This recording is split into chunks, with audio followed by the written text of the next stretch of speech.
Nearly 4 hours of absolute silence passed in the dark. We know the precise minute the exterior security perimeter was breached. Was she lured outside? Did she hear a noise? Or was the door forced open while she was standing near it? The missing items created a paradox.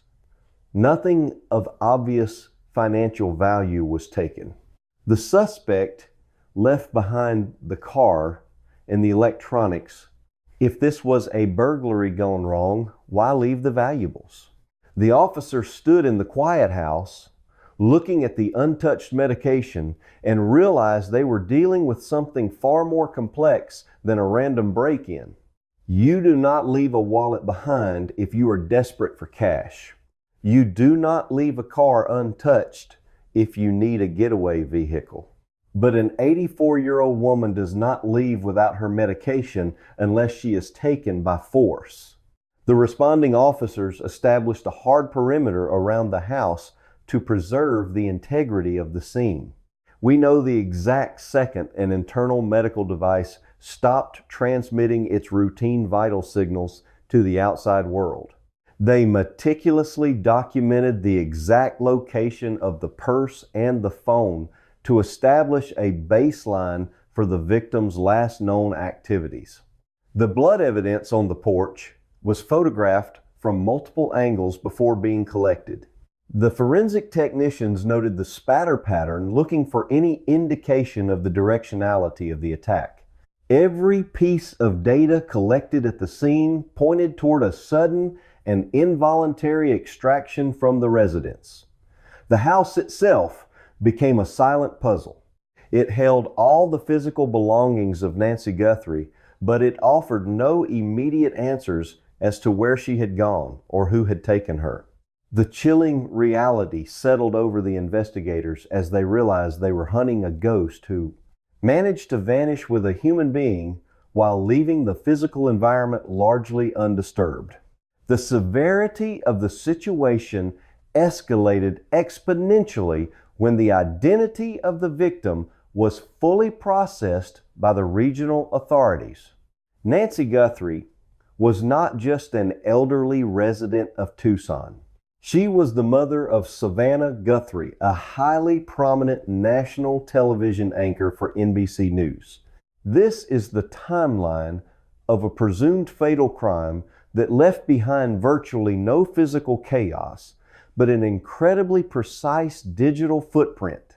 This connection instantly transformed a local missing person case into a high-profile national incident. The pressure on Pima County Sheriff Chris Nanos and his department intensified overnight.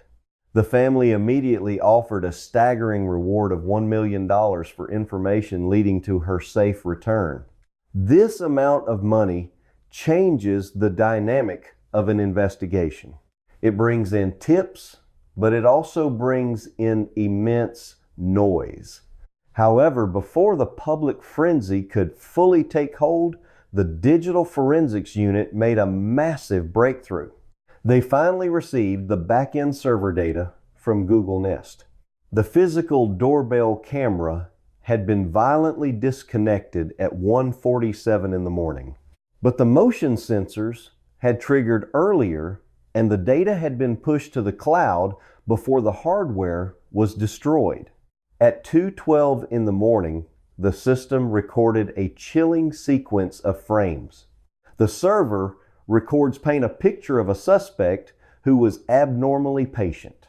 The footage showed a male suspect operating on the property. He was dressed entirely in dark clothing. His face was completely obscured by a mask. He was wearing gloves, ensuring no fingerprints would be left on the camera housing. According to the visual analysis, he stood between 5 feet 9 and 5 feet 10 inches tall. Most terrifying of all the footage clearly showed that the suspect was armed. He was carrying what appeared to be a 25-liter Ozark Trail backpack. This was not a local teenager looking for loose change in unlocked cars.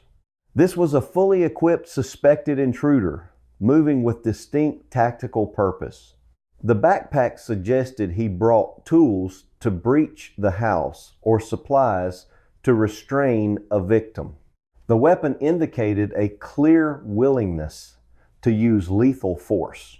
In cases like this, where a single minute of data from a medical implant can the footage captured him methodically working to disable the remaining security infrastructure. He knew where the lenses were located. He understood that disabling the network connection would blind the remote monitoring systems. The suspect in the video moved with a cold precision that deeply disturbed the seasoned investigators. He was operating at 2:12 in the morning, fully aware that he was standing on the porch of a well-secured home.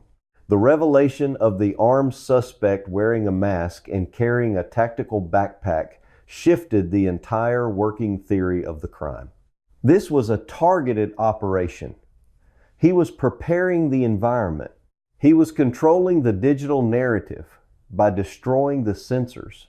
The footage from the Nest server provided the only visual evidence of the entity that breached the sanctuary of Nancy Guthrie. If you want to make sure you do not miss the updates on this massive manhunt, make sure you hit the notification bell. You have to look closely at the behavior of the man on the screen. Rewrite the narrative of an investigation. You need to pay attention to the smallest details. He is not frantically searching for a way in. He is executing a plan. He is dismantling the security apparatus step by step. He is preparing the stage for an abduction. But the footage stops. The data stream ends. The visual evidence cuts out, leaving investigators staring at a frozen frame of a masked man standing in the dark.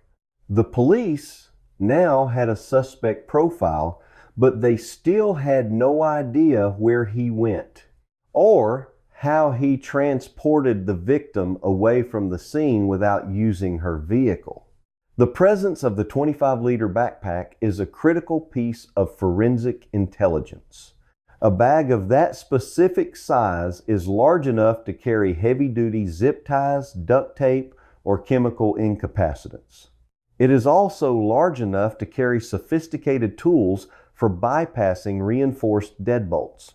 If you are the kind of person who never ignores the subtle forensic evidence, and the investigators analyzed the way the suspect carried the weight of the backpack, trying to determine if it was full of heavy metallic tools or lightweight restraints.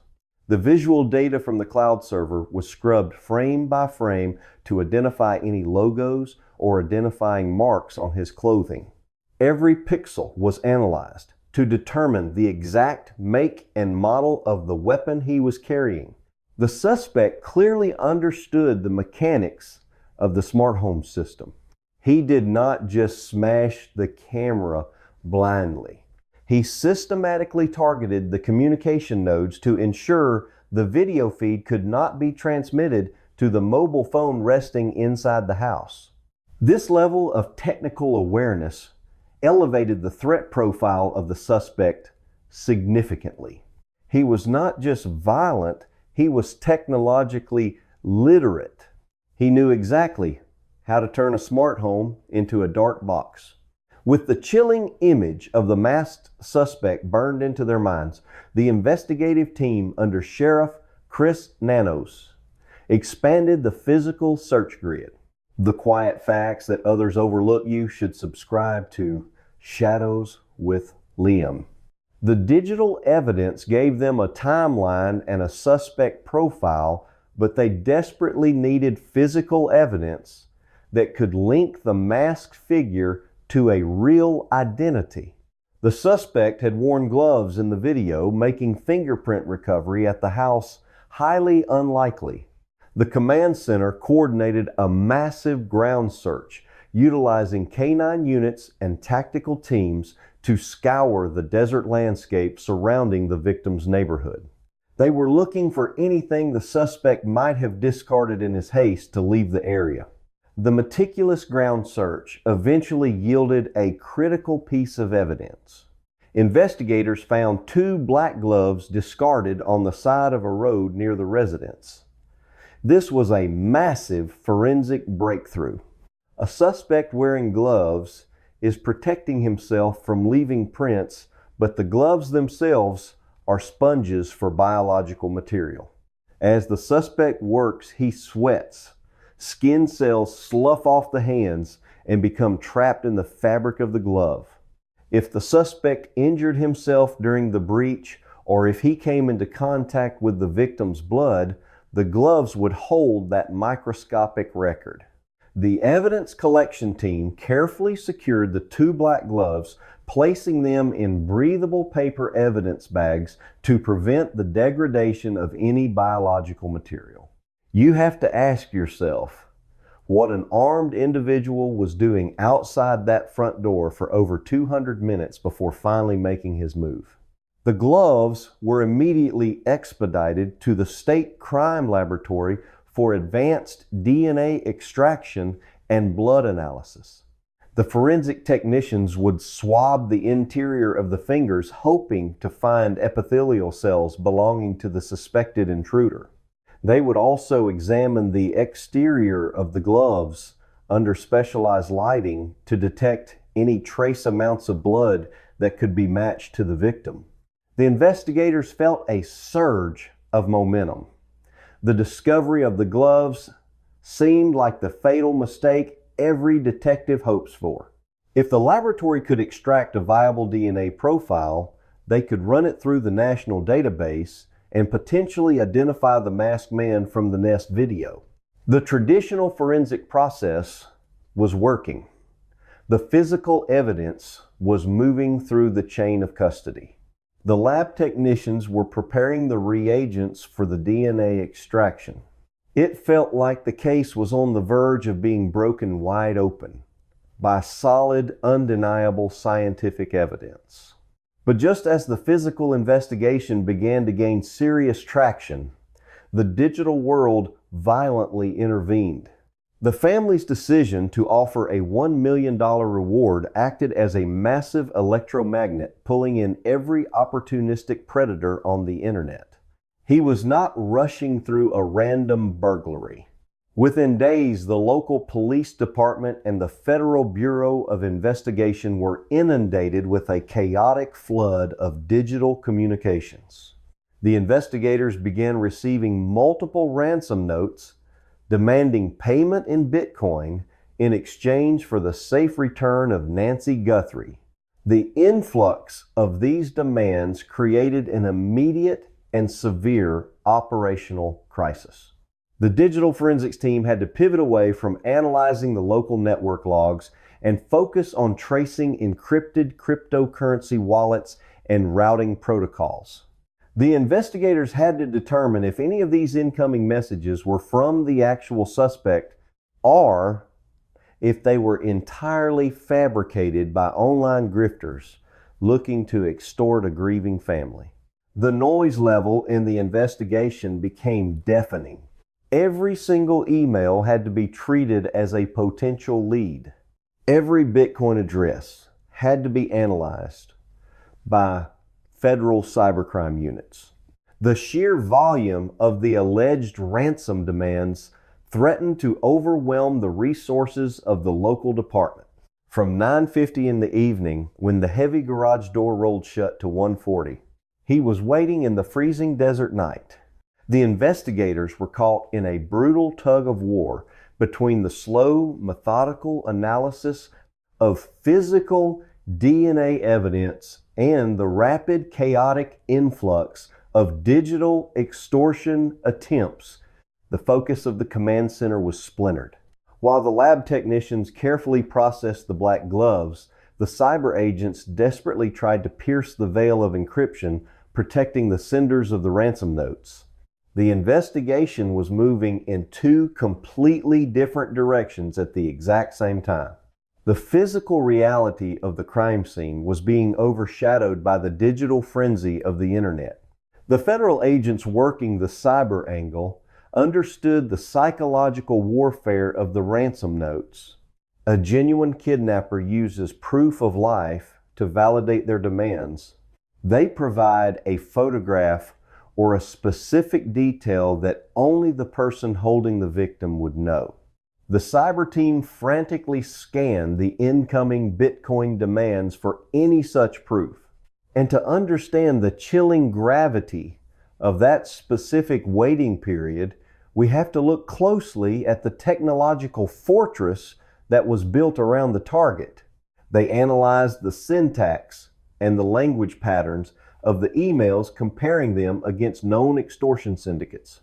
The delay in the DNA results created an agonizing vacuum of actionable intelligence. The forensic laboratory requires time to amplify the genetic markers extracted from the fabric of the gloves. It is a precise chemical process that cannot be rushed without risking the destruction of the sample. During this agonizing waiting period, the ransom notes continued to multiply. The investigators had to dedicate precious manpower to interviewing individuals associated with the IP. Addresses eventually determining that many of the threats were cruel hoaxes originating from overseas servers. The extortionists were using virtual private networks and anonymous routing services to mask their locations. This massive influx of false leads actively damaged the investigation by draining time and resources away from the primary objective. The authorities were forced to navigate a minefield of digital lies, while the only piece of physical evidence, the victim, was Nancy Guthrie. She was an elderly woman residing in Tucson, Arizona. That could definitively identify the suspect sat in a sterile laboratory, slowly undergoing chemical analysis.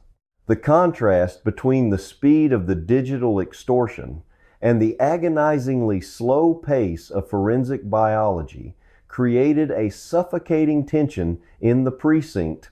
The sheer volume of fabricated communications paralyzed the initial momentum of the local authorities. Detectives were forced to chase digital phantoms across encrypted global networks while the actual perpetrator vanished into the physical world. The intense media scrutiny surrounding the high-profile family designed to break the silence of the criminal underworld instead amplified the voices of opportunistic predators. The investigative team found themselves trapped in a complex maze of spoofed addresses and untraceable financial demands.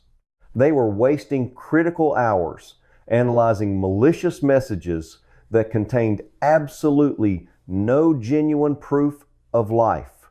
The psychological toll on the precinct was immense because every new message carried the false hope of a breakthrough before collapsing into another cruel dead end. The command center became a hub for cyber analysis rather than a traditional tactical war room. The physical footprint of the suspect seemed entirely localized to that single stretch of concrete outside the residence. She required daily medication for chronic conditions, and her heart relied on a pacemaker to maintain its rhythm. The tracking dogs lost the scent just a few blocks away, indicating the perpetrator likely had a staged getaway vehicle. The neighborhood canvases yielded absolutely no eyewitnesses who heard a struggle or saw a machine fleeing the scene. The stillness of the physical world was deeply unsettling compared to the deafening roar of the online distractions. You have to understand how profoundly frustrating this reality is for seasoned detectives who are trained to hunt human beings, not malicious algorithms. They knew the attacker was flesh and blood, but the only leads they were processing were strings of code generated by opportunists half a world away. If you believe that interfering with an active forensic investigation for personal gain is a sickening offense, please share this broadcast to expose these tactics. The discarded biological evidence recovered from the roadway remained locked in a rigid queue awaiting complex processing. DNA extraction is a meticulous and agonizingly slow procedure that cannot be miraculously accelerated regardless of the external pressure. The detectives had to wait for the science to catch up. And while they waited, the agonizing questions about the sequence of events began to fester in the minds of the lead forensic analysts. She was physically fragile, but her environment was entirely fortified by modern technology. They returned their absolute focus to the original architecture of the crime scene. They stopped looking at the chaotic internet and started looking back at the quiet house itself. The structure was a silent vault of trapped information. The local hardware held the answers, but the police had initially been analyzing the wrong specific data streams. They had focused entirely on the visual feeds and exterior motion sensors, the breached perimeter lines, but an individual with severe chronic conditions is a vital node in a completely different kind of localized network. The investigators realized they had not fully analyzed the internal telemetry of the missing woman. They had the timeline of the masked intruder, but they had not fully correlated it with the biological timeline of the victim herself.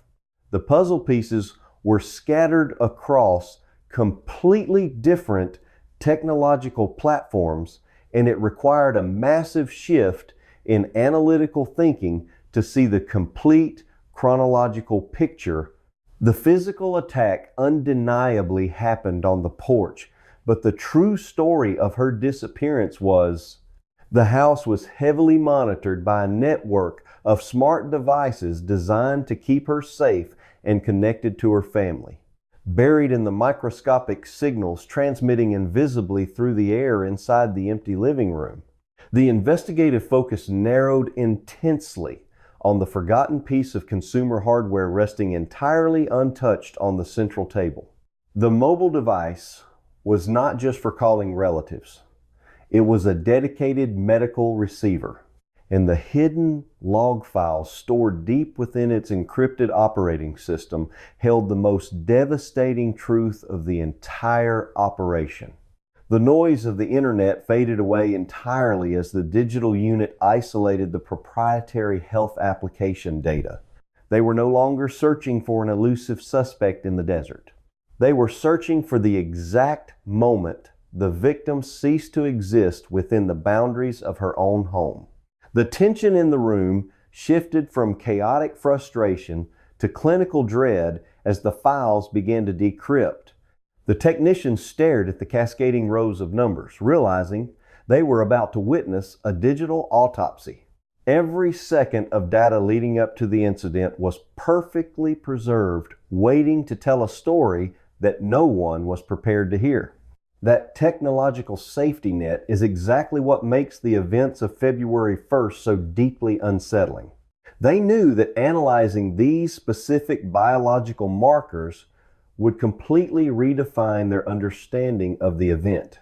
The answers were trapped inside the circuitry, waiting for someone to ask the right forensic questions. The quiet dread of uncovering a footprint of death hung heavily over the entire department. The wait was finally over, and the final pieces of the narrative were about to fall into place.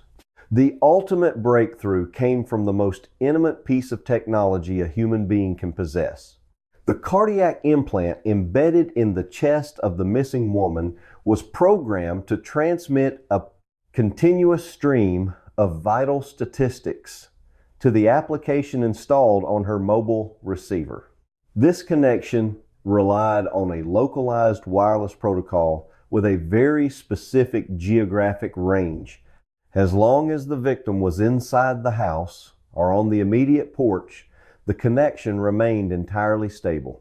The detectives pulled the transmission logs and began to cross-reference them with the visual timeline established earlier in the night.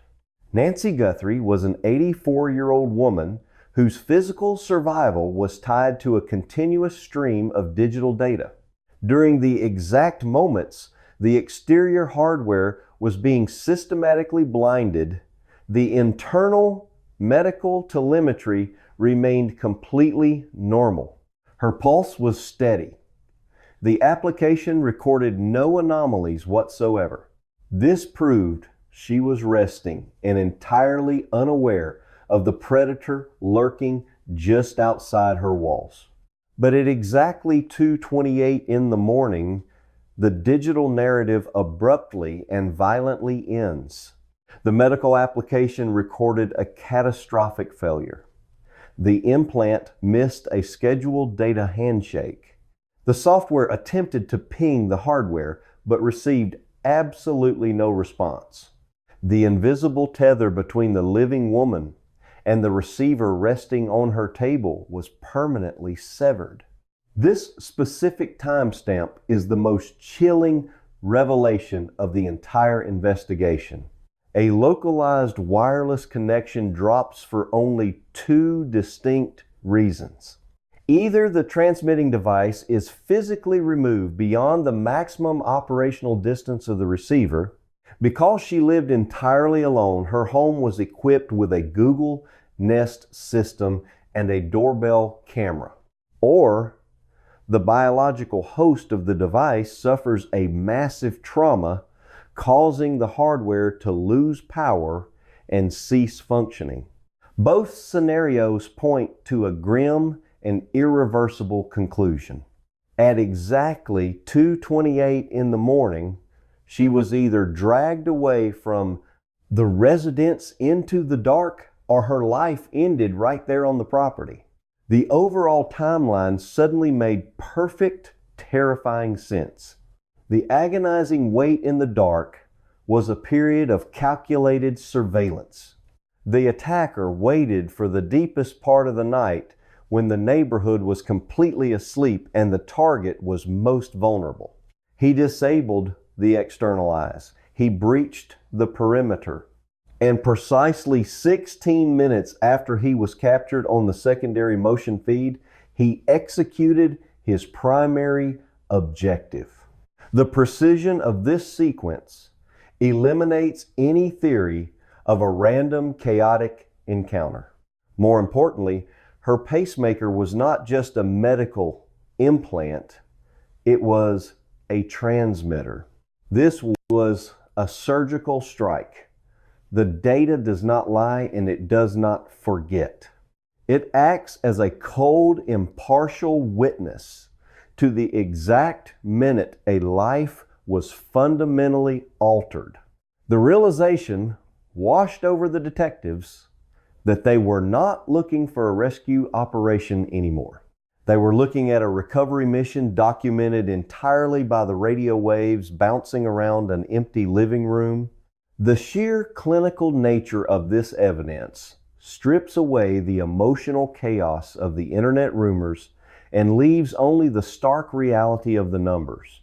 It forces us to confront the fact that our most profound tragedies are now recorded as simple error messages on consumer electronics.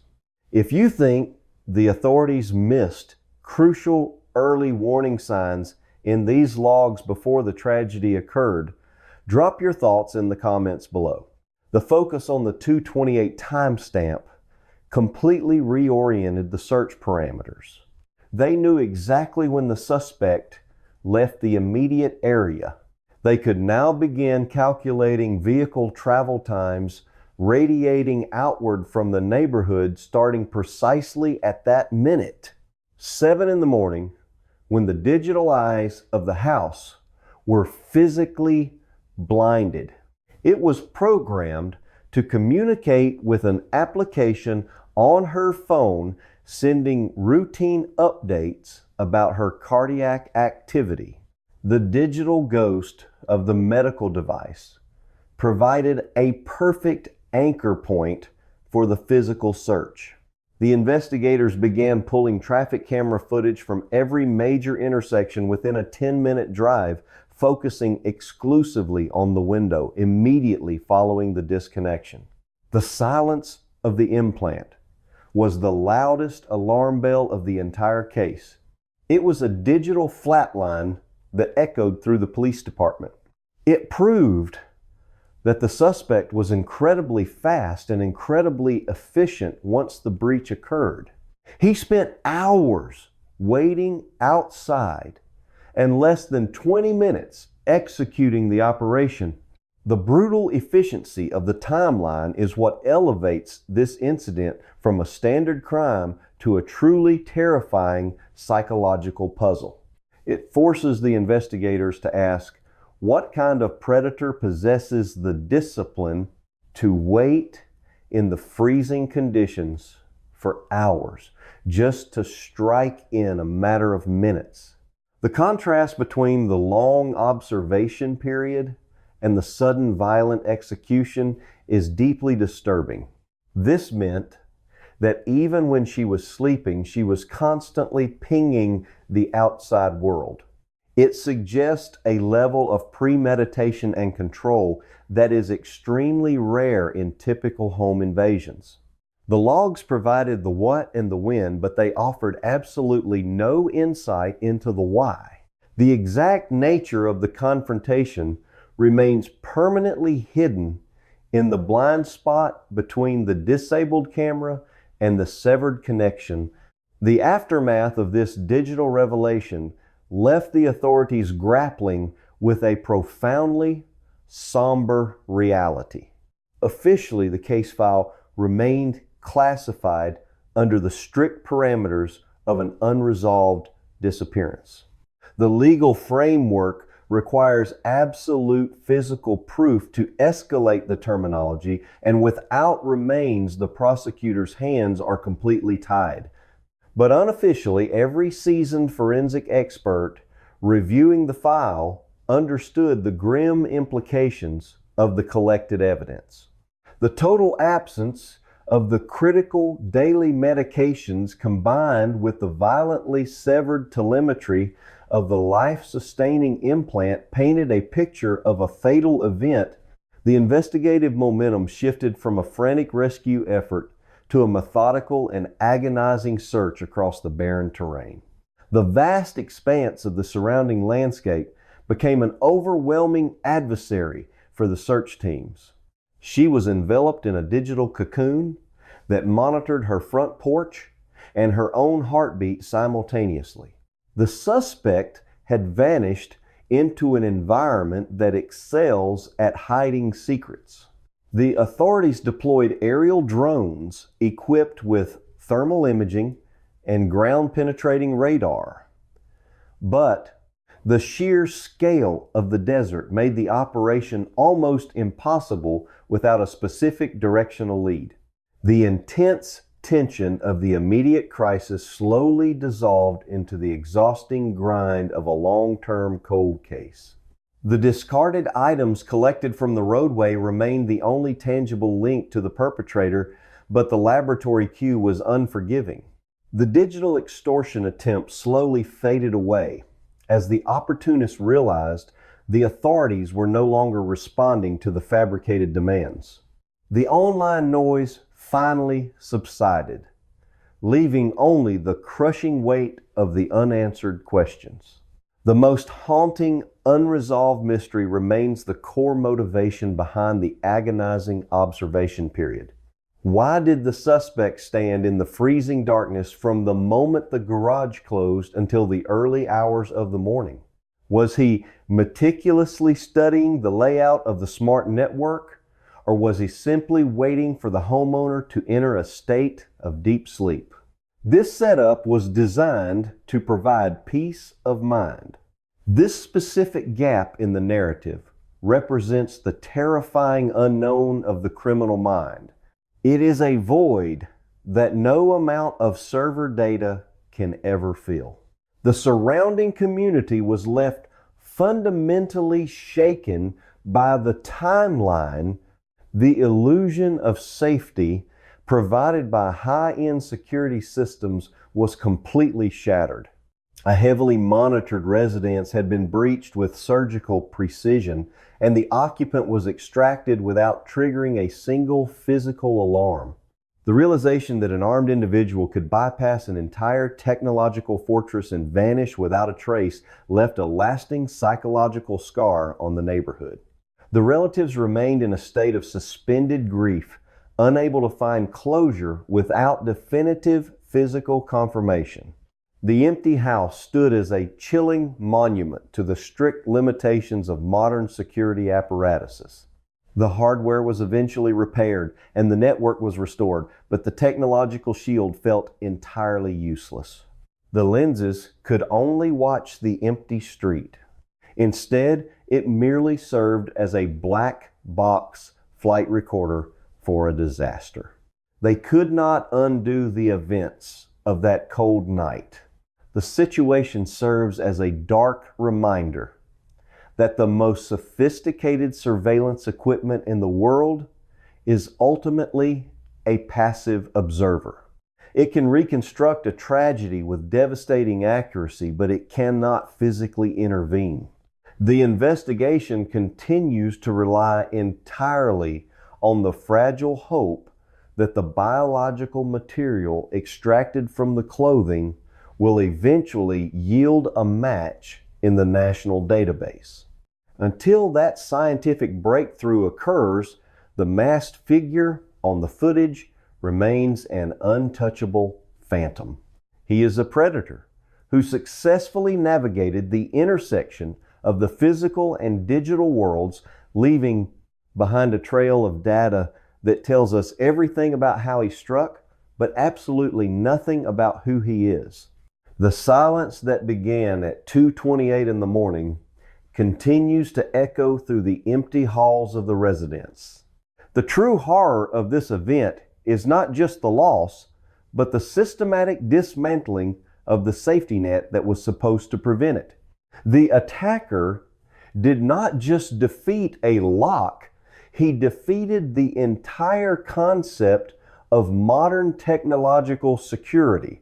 The evening of January 31st began with a completely ordinary routine.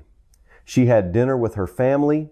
The questions surrounding his true identity and his ultimate destination remain buried somewhere in the vast, unforgiving landscape. From a strictly forensic perspective, this incident provides a critical lesson regarding the fundamental nature of connected consumer devices. The Internet of Things, including automated locks, surveillance lenses, and biological implants, does not function as a physical barrier against violent crime. These tools are exclusively mechanisms for post-incident timeline reconstruction. They do not prevent a breach, they merely document the exact chronological sequence of the security failure. The data logs are absolutely invaluable for investigators attempting to understand the mechanics of an attack, but they offer zero physical protection to the individual inside the residence. What this case teaches us about the illusion of security is profoundly disturbing on a societal level. We build complex networks of cameras and sensors to alleviate our anxiety, creating a false sense of an impenetrable perimeter. We blindly assume that the constant transmission of data equals absolute safety. At 9:48 in the evening, her son-in-law dropped her off at her residence, ensuring she made it inside safely. But this narrative exposes a terrifying behavioral vulnerability. A sophisticated predator understands that technological systems rely entirely on constant power and network connectivity. By methodically targeting the external hardware, the attacker essentially blinded the digital watchtower before making his move. This case demonstrates that relying exclusively on automated alerts creates a highly dangerous dependency. When the technology is forcefully silenced, the resident is left entirely defenseless against a physical intrusion. True community safety requires a realistic balance between digital monitoring and physical fortification, because a camera cannot physically stop an intruder from crossing the threshold. The reliance on digital peace of mind is a modern vulnerability that criminals are increasingly learning to exploit. We must analyze these events not just as a singular tragedy, but as a systemic failure of our security expectations. The ultimate defense is not a better camera, but a fundamentally different approach to personal safety that acknowledges the physical limitations of our digital tools. The analytical breakdown of this timeline proves that technology is only as strong as its weakest physical component. 2 minutes later, at 9:50, the garage door closed. The digital architecture of the house recorded every single minute of the intrusion, but it could not save the woman living inside. The devastating silence that followed the final transmission of the medical implant remains the most haunting piece of evidence in the entire case file. The homeowner disappeared into the winter night, leaving behind a heavily fortified but completely empty technological fortress. Her story is a chilling reminder of the vulnerabilities hiding within our own homes. The agonizing period of observation in the dark will forever remain a terrifying testament to the patience of a true predator. The data logs tell a narrative of cold, calculated efficiency that permanently shattered a quiet community. We are left staring at the raw server information, wondering how someone could slip through the cracks of such a complex monitoring network. The questions about his identity will forever linger. In our next investigation, we will open the files on a completely different kind of nightmare, where the perpetrator did not blind the surveillance system, but actively used the cameras to play a psychological game with the authorities. The smart home system registered that she was securely inside the house. Click the video on your screen to see how a footprint can be weaponized against the police. Welcome to Shadows with Liam. The locks were engaged. The cameras were active. 4 hours is a forensic eternity. It is ample time to survey a property and memorize the sightlines. The pacemaker was transmitting its steady, reassuring rhythm. Everything was functioning exactly as intended by the engineers who designed these systems. The anomaly here is the illusion of safety that these devices project. We install cameras and sensors to deter threats. We assume that the presence of a lens will force a criminal to turn away, but a camera cannot physically stop a door from being forced open. A medical application cannot dial for help if the phone is suddenly removed from the premises. The fortress around Nancy Guthrie was a passive observer. It could only watch and record. It could not intervene. For the next few hours, the house sat quietly in the Tucson night.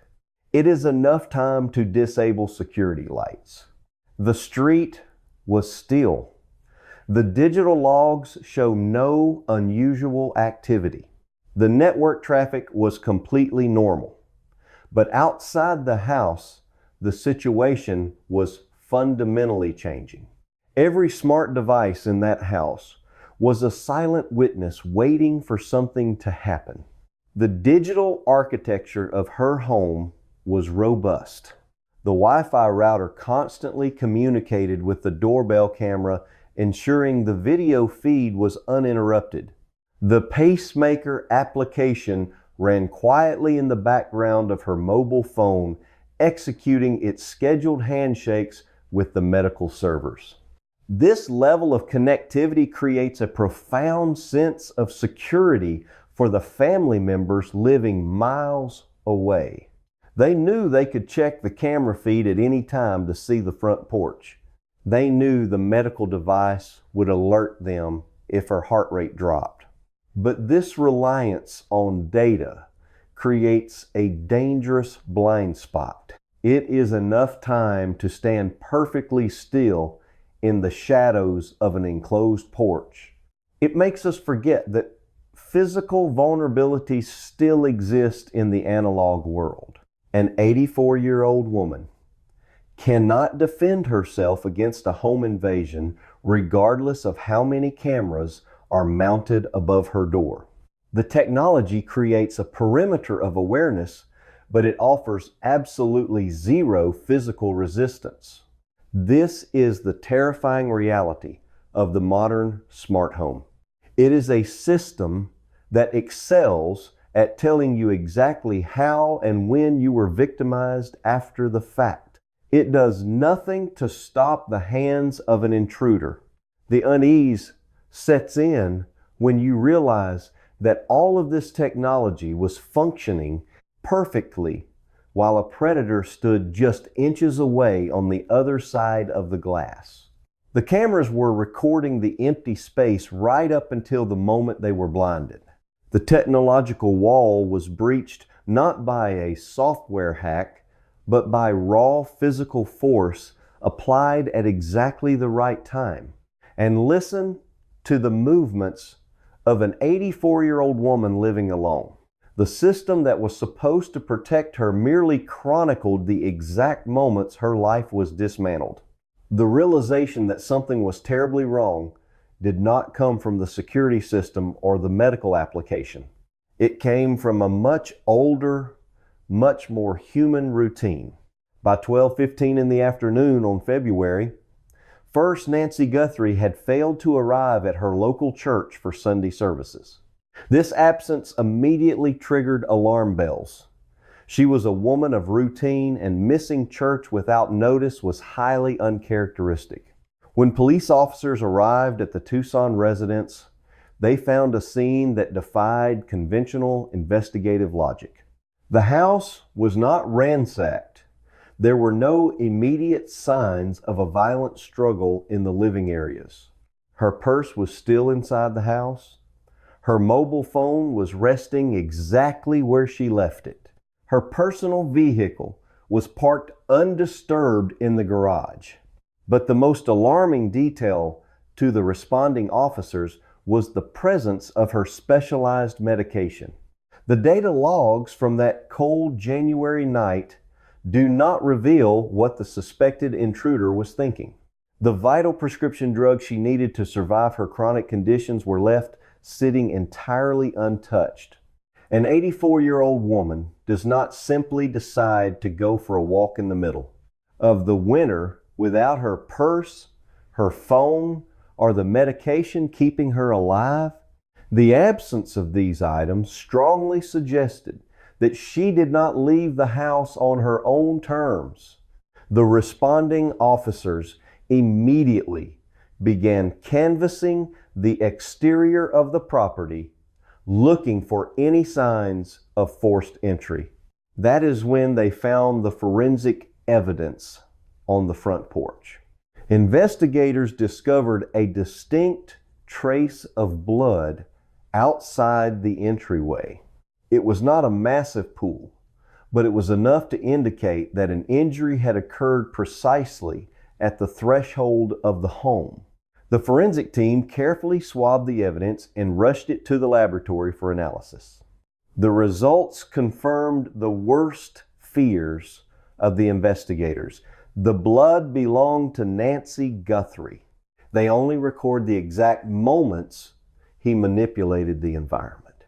This discovery shifted the entire nature of the response. It was no longer a simple welfare check. It was an active crime scene investigation. The focus narrowed to the front porch and the devices monitoring it. The police began requesting data from the tech companies that managed the smart home network. They needed to know what the doorbell camera saw before it stopped functioning.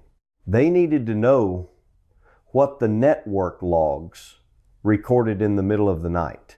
The physical evidence told them an injury had occurred on the porch, but the digital evidence was required to tell them exactly when and how. The discovery of the blood on the porch starkly contrasted with the pristine condition of the interior.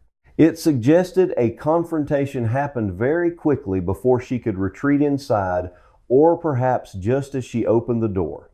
But why would an 84-year-old woman open her front door at nearly 2 in the morning?